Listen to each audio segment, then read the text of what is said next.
Hello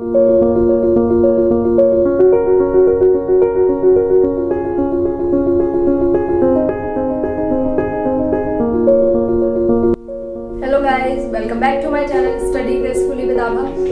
तो जैसा आप लोगों ने देख लिया अगर, तो आप लोग जानते होंगे कि मैंने जो स्टेट जो भी टीचर एलिजिबिलिटी टेस्ट कराता है, यूपी टेस्ट जो हमारा रीट हो या जो भी हो, तो उसका बाल विकास जो था हमारा चाइल्ड डेवलपमेंट, तो उसका सिलेबस खत्म हो चुका है। उसमें हमारा उसका बाल विकास का इतिहास आया, उसको प्रभावित करने वाले कारक, उसकी अवस्थाएं, क्षेत्र, आवश्यकता। तो अगर आपको सारा का सारा एक जगह सिस्टमेटिक ढंग से पढ़ना है तो मैंने प्लेलिस्ट की लिंक आपको डिस्क्रिप्शन बॉक्स में मिल जाएगी, वो मैंने दे रखी है। तो सारे आपको 10-12 वीडियोस वहाँ पे पड़े हुए, आप जाके चेक कर सकते हैं।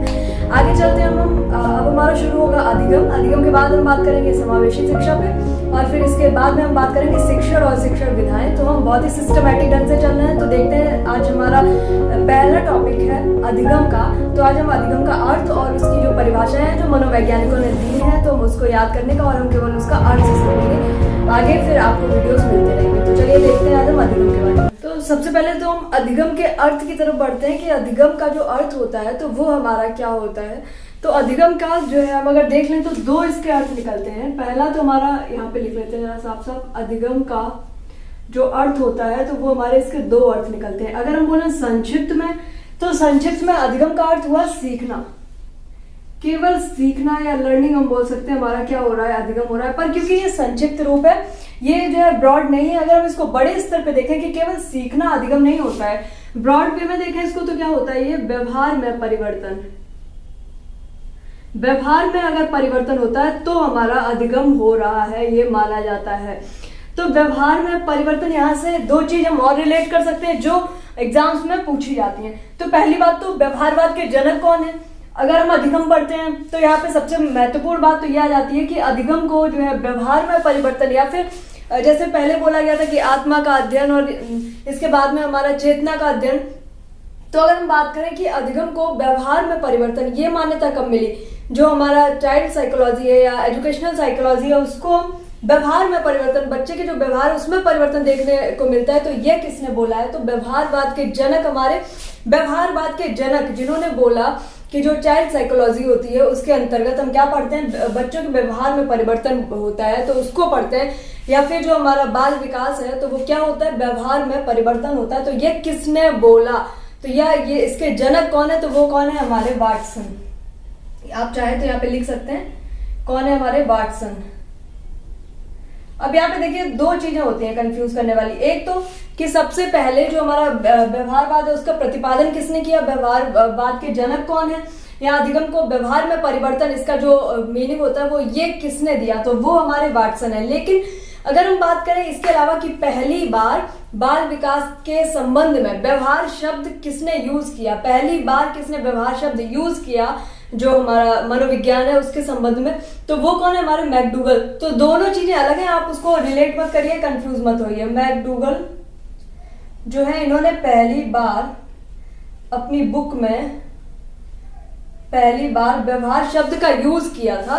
किसने, मैकडूगल ने अधिगम के संबंध में क्या बोला कि ये जो है व्यवहार का अध्ययन होता है, या इसको व्यवहार से समझाने की कोशिश करी। मतलब पहली बार इन्होंने शब्द दिया इसके लिए व्यवहार, लेकिन अधिगम को व्यवहार में परिवर्तन बोला किसने, तो वो वाटसन ने बोला।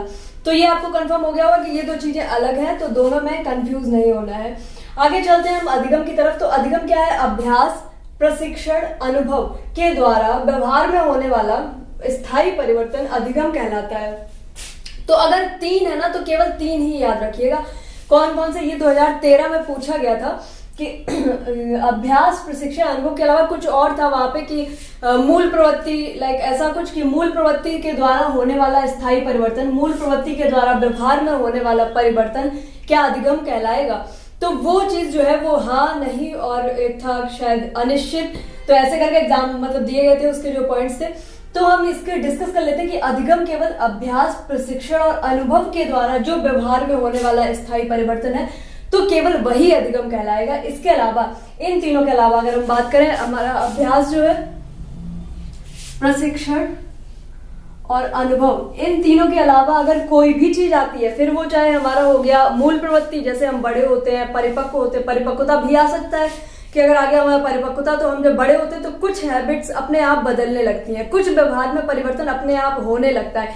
या हम बोल सकते हैं यहाँ पे मादक पदार्थों का सेवन, जैसे कोई ड्रिंक करता है या फिर कुछ भी ड्रग्स। तो जिस वजह से क्या होता है कि थोड़ी देर के लिए उसकी हैबिट में कुछ चेंज आपको देखने को मिलेगा, लेकिन जैसे ही वो उसको छोड़ देगा तो उसकी आदत फिर दूसरी तरह की हो जाएगी। बीमारी भी आ सकती है, बीमारी की वजह से हुए व्यवहार में परिवर्तन। तो ये सारे परिवर्तन अधिगम नहीं कहलाएंगे। ये जो परिवर्तन हुए वो मादक पदार्थों के सेवन की वजह से, मूल प्रवृत्ति की वजह से या परिपक्वता की वजह से, तो ये सारे या बीमारी की वजह से ये जो परिवर्तन है या ये जो हमारा व्यवहार में परिवर्तन है, तो ये अधिगम नहीं कहलाएगा। अधिगम केवल तब कहलाएगा जब अभ्यास के द्वारा, या तो अभ्यास करते करते आप कोई चीज सीखे हैं, प्रशिक्षण के द्वारा या अनुभव के द्वारा व्यवहार में होने वाला स्थायी परिवर्तन हमारा क्या कहलाता है? अधिगम कहलाता है।